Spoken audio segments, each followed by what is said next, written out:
Hola seguidores, bienvenidos a la primera de las conversaciones sobre el trilema energético para el mundo hispanoparlante. Nuestros anfitriones son María Luisa Castaño y José Antonio Martínez, más conocido como HAM. María Luisa es experta de la Unión Europea en I+D y en el sector energético y es también asesora del director general del CIEMAT en Innovación, Sostenibilidad y Energía. HAM es CEO de ADEX, una empresa de inteligencia artificial aplicada a la producción eléctrica y experto de la Unión Europea en el sector energético.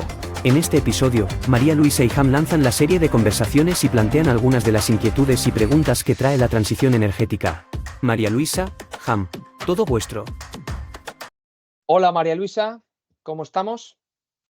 Hola, José Antonio, pues bien, encantada de estar aquí contigo. Pues lanzamos hoy las conversaciones del Foro de Energía bajo el paraguas del el podcast Unlocking the Energy Trilemma, desbloqueando el trilema energético para todos los hispanoparlantes. ¿Qué es esto de las conversaciones? ¿Qué queremos hacer con las conversaciones del Foro de Energía? Pues va a ser lo que su nombre dice, va a ser una conversación entre nosotros dos con un experto o una persona referente en el sector que nos explique todas las barreras, todas las dudas, todos los aspectos relevantes que tiene la transición energética.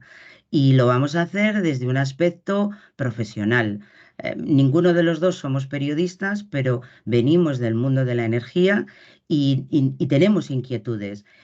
Suponemos que la sociedad que lo oye en los periódicos, en la prensa, lo lee, tiene las mismas inquietudes. Luego vamos a tratar de poner luz, valga la redundancia, en un proceso que nos va a involucrar a todos. Y la primera luz, José Antonio, es que has mencionado lo del trilema, una palabra que cuando la utilizamos como dilema, pues la entendemos, como trilema ya empieza a ser como es complejo. Entonces, ¿nos puedes explicar en breves palabras qué significa el trilema de la energía? El trilema es un dilema de tres patas. Un dilema es cuando tú tienes dos opciones, te gustarían elegir las dos, pero no puedes. Quieres ir a la izquierda y a la derecha, pero solo puedes elegir una. En el caso del trilema energético, lo que ocurre es que tenemos tres situaciones, tres vectores, que son digamos, el aseguramiento de esa energía, el disponer de esa energía cuando queremos y como queremos, el que la energía sea asequible, sea económicamente asequible, y la tercera, que sea una energía sostenible, que sea una energía con el menor CO2 o emisiones posibles. Hoy, tener las tres a la vez no es factible tecnológicamente o económicamente y por tanto tenemos que quedarnos, dependiendo de los países o de las zonas, con una o con dos de esas opciones a la vez.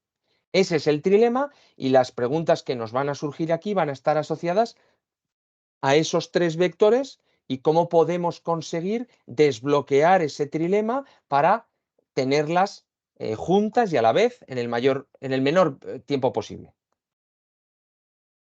Oye, qué interesante esto que dices, porque sabiendo que son tres decisiones o tres rutas o tres vías y que como tú dices, todas a la vez, al menos de momento, no es posible, la primera cuestión que me surge es, si yo me centro en la pata del trilema sostenible medioambientalmente, lo primero que se me ocurre son las energías renovables frente a la quema de combustibles fósiles. Esto es lo primero que se me ocurre. Pero esa ocurrencia va asociada a una duda.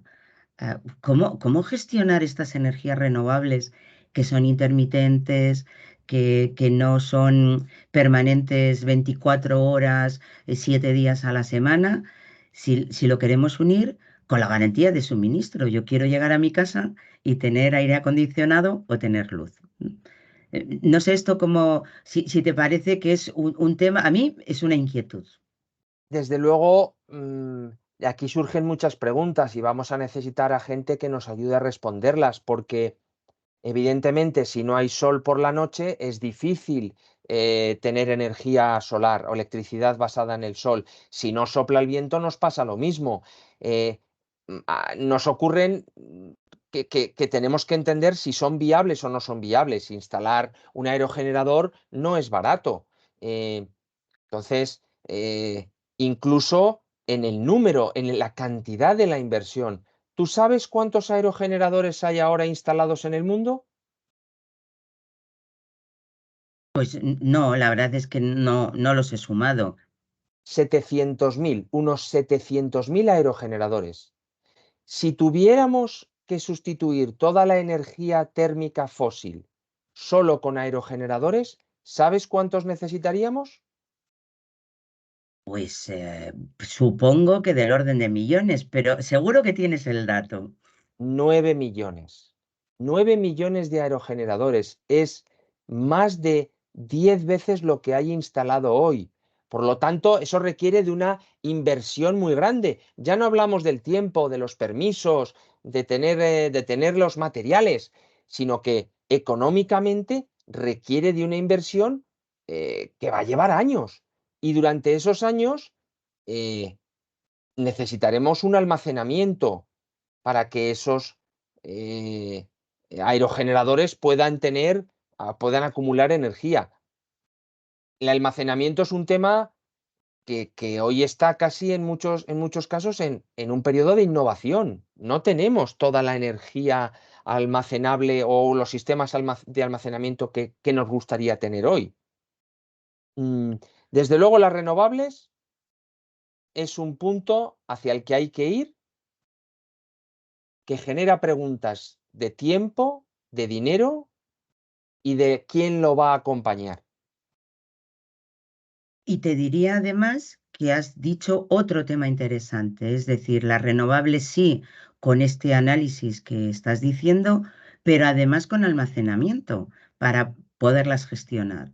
Luego, fíjate que se nos abre otra vía de poder entrevistar a alguien experto en almacenamiento que nos diga efectivamente cuáles son los sistemas, cuáles son los que están ya en el mercado, cuáles están por llegar. Yo creo que ese binomio nos viene, bueno, nos viene muy bien.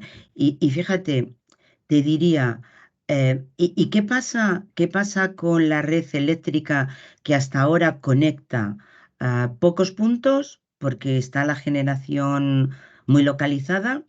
Y con una red pues increíble que llega a nuestras casas, ¿no? Después de varias etapas. Pero ¿y si la generación ya no es tan concentrada y está en los lugares donde hace más sol, en los lugares donde hay más viento? No se parece en nada a lo que tenemos ahora, una central térmica, una de ciclo combinado o una nuclear en un lugar concreto. ¿Qué cuestiones abre esto, no? Desde luego, la red eléctrica troncal debe ser diferente, porque eh, el que eligió la primera ubicación para poner un parque eólico, pues elegiría la más barata, la que tenía más viento, la más rentable. El segundo, pues sería una ubicación peor.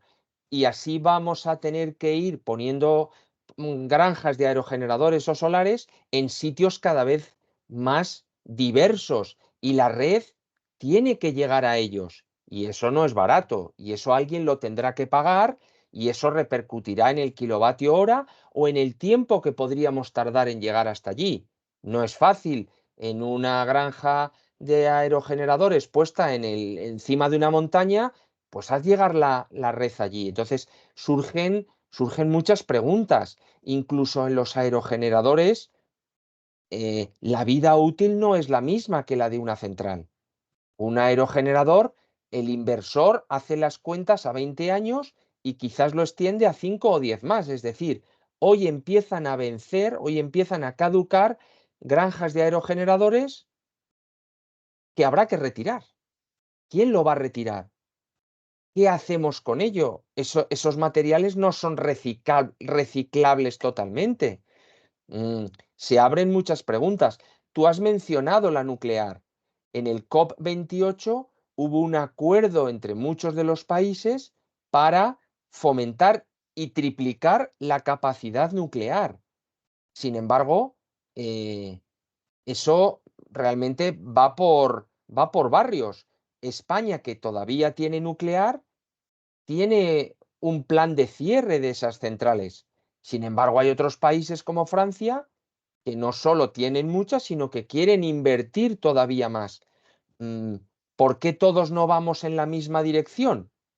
¿A favor o en contra de las nucleares? Mm, Este es un debate que vamos a tener que tratar, ¿no, José Antonio? Porque es verdad que junto con la transición energética y la descarbonización también hay un impacto social muy importante de todas las energías que usamos. La nuclear es una de ellas. Frente a las renovables también está habiendo como una respuesta social y yo creo que añadiría a este debate algo que en principio me cuesta incluir en las tres patas del trilema y es la autonomía energética.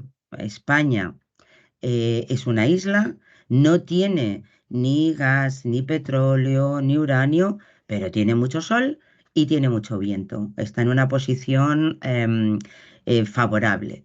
Esto podría la transición, por supuesto, con los problemas que debatiremos con los expertos y con las dudas que los dos estamos planteando sobre la mesa.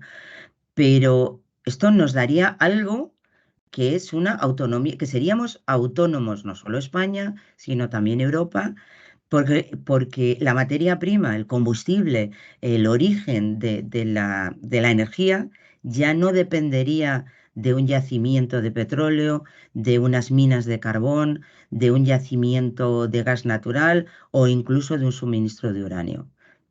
El sol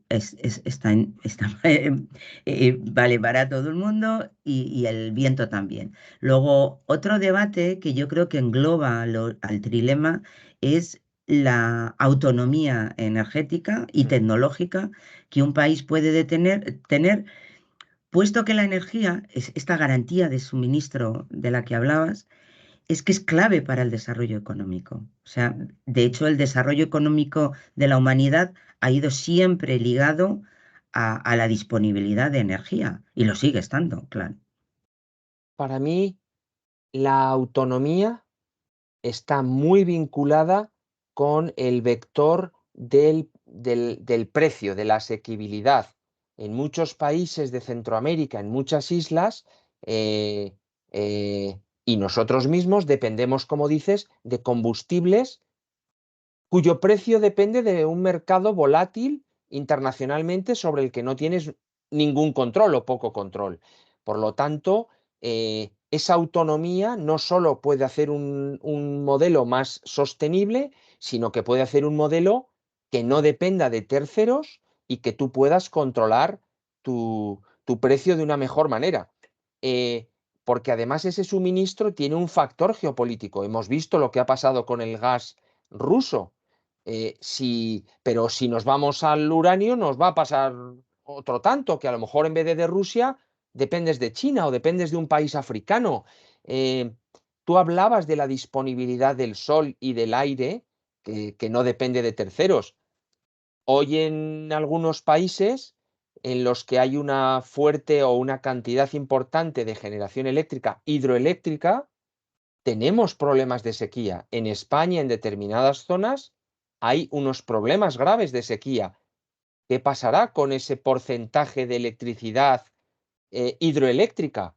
En Noruega tuvimos un problema en el verano porque tuvieron una gran sequía y ellos, que son grandes exportadores de electricidad a países de Europa cercanos, no podían suministrar la electricidad antigua, la cantidad anterior.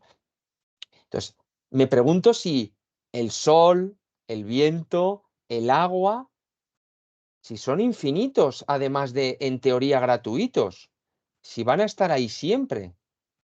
Mm.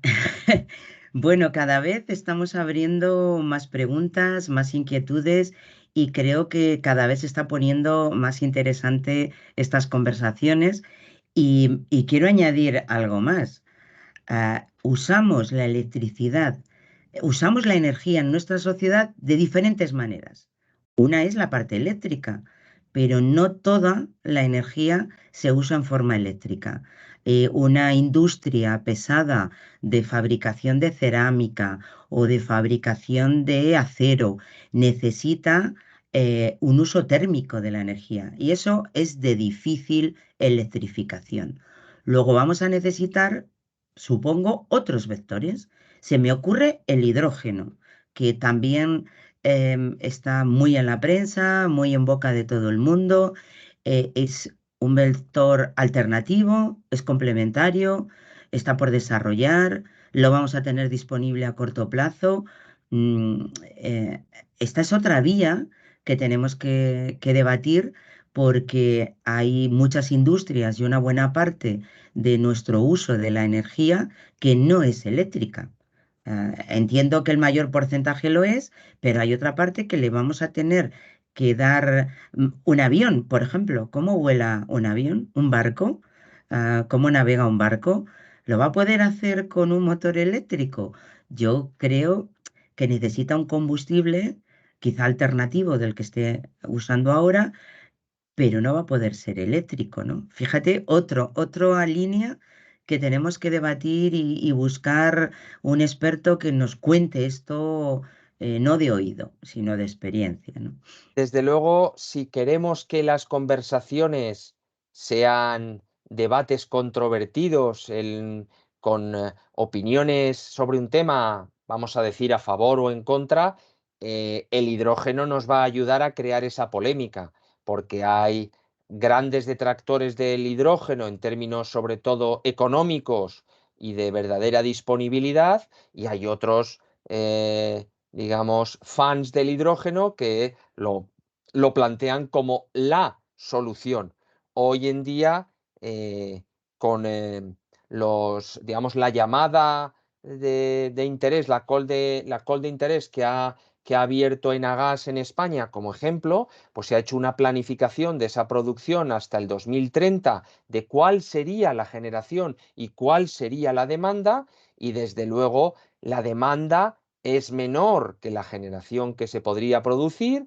España podría exportar, basados en ese sol y viento que citabas antes, generación de hidrógeno, pero tenemos que asumir que a esto le hará falta una red de transporte que está por construir o combinar, que le hace falta todavía crear una demanda y una adaptación de equipamientos para que absorbieran ese hidrógeno, y luego que harán falta grandes cantidades de hidrógeno. Migrar un ciclo combinado de gas a hidrógeno puede ser incluso inviable económicamente, asumiendo que pueda ser técnicamente viable. Entonces, el hidrógeno nos va a traer grandes debates y polémicas a favor y en contra.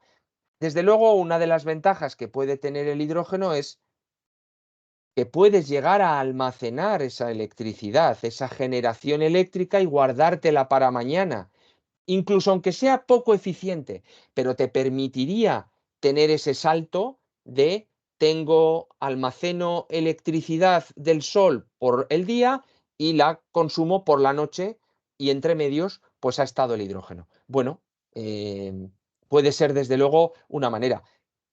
Se abren también preguntas hacia métodos o tecnologías minoritarias que no están en todos los países. Eh, la geotermia, el waste to energy, es decir, la incineración de basuras, son elementos que no están en todos los sitios. La termosolar, la hidroeléctrica que hablábamos antes. Por ejemplo, Costa Rica es un lugar donde hay mucha hidroeléctrica. Tenemos países en Latinoamérica con gran energía geotérmica. Entonces, todo eso que está muy focalizado nos va a permitir que cada país adapte su mix de una manera diferente, eh, para poder eh, transicionar hacia ese modelo en el que el trilema se resuelva. Pero los costes, las disponibilidades no son en todos los sitios iguales, ¿no? Fíjate que has dicho algo muy interesante y es que mover o transitar desde un combustible dependiente, fósil, a otro con un combustible más renovable, permite adaptar a las características de cada país o de cada sociedad. Ahora mismo cualquier sociedad usa carbón, gas y nuclear y petróleo independientemente de que lo tiene o no. Ahora bien, si el uso de otras tecnologías, que serán minoritarias seguramente, que no han llegado al mercado, pero permite que para cada país decida internamente cuáles son las tecnologías que mejor se adaptan a sus condiciones naturales. La geotermia, Islandia trabaja con geotermia y produce electricidad. Brasil tiene energía hidroeléctrica sin lugar a duda. Noruega, luego a lo mejor España tiene que plantearse si es un país seco o húmedo con condiciones hídricas, ¿no?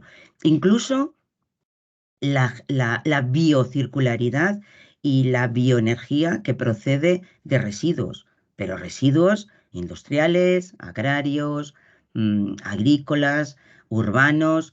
¿Hasta dónde es posible utilizar estos residuos que se van a seguir generando permanentemente, ¿no? ¿Hasta dónde es posible generar electricidad de ellos?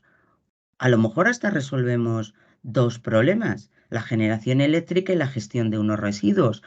mm, este abre otra vía. La biocircularidad, la economía circular, todo este concepto de consumir cuantos menos materias primas mejor, materias primas finitas, lo has mencionado antes.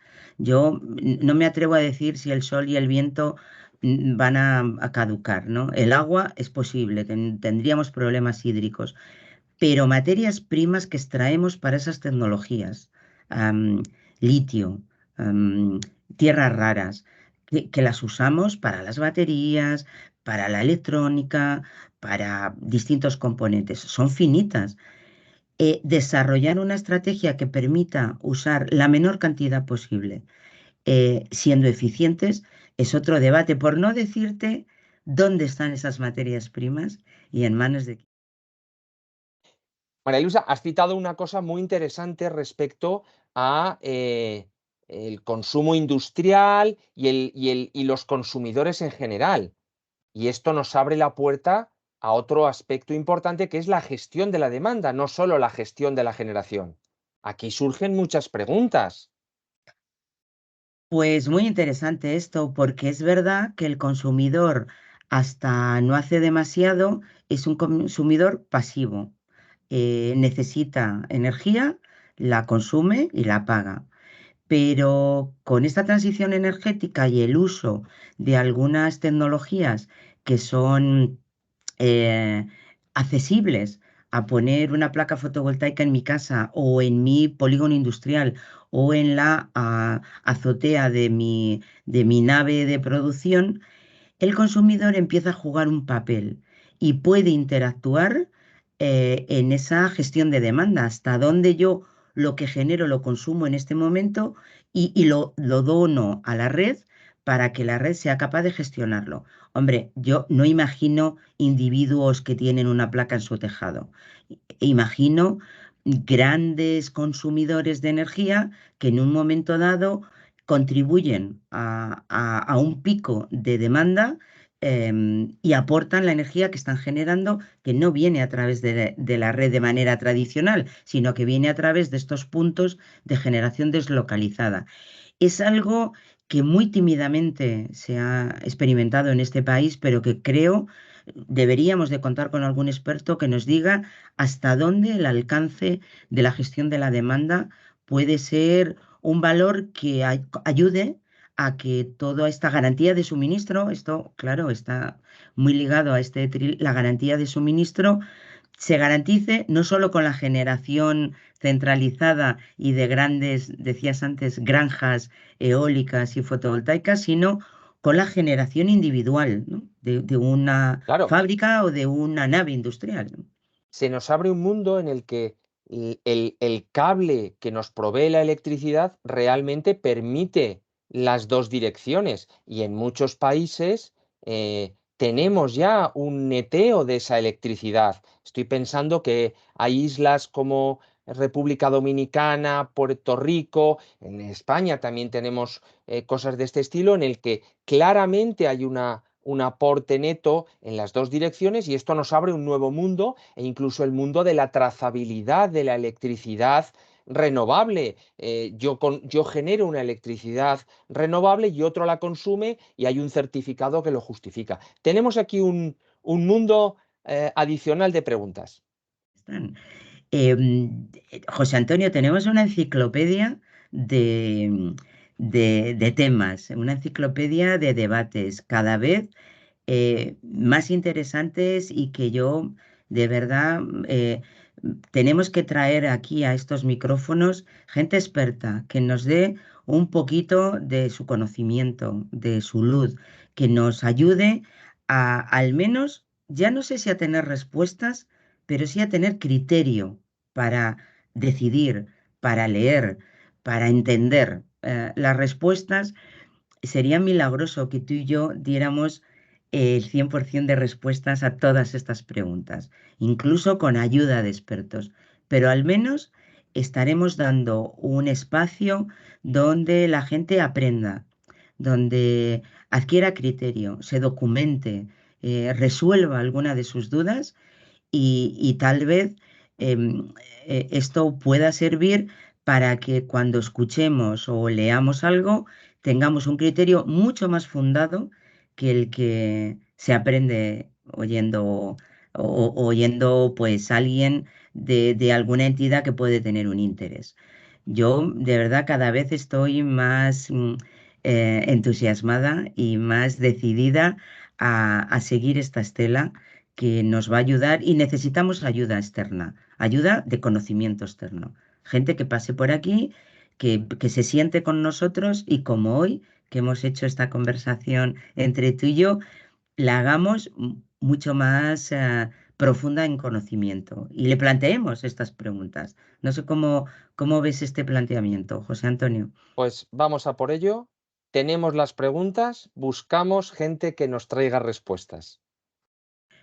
Y nosotros ponemos los micrófonos y ponemos esta estructura en torno al trilema de energía a disposición de esta sociedad que va a ser protagonista en esta transición energética. Esperamos que os haya gustado. En el próximo episodio, María Luisa y Ham conversarán con Maite Costa, una eminencia en el sector y que, entre otras responsabilidades, fue expresidenta de la Comisión Nacional de la Energía y consejera de Red Eléctrica. Maite nos ayudará a evaluar el coste de desbloquear el trilema energético. Síguenos en LinkedIn o suscríbete gratis al podcast en la plataforma de tu elección, Spotify, Amazon, YouTube o Apple.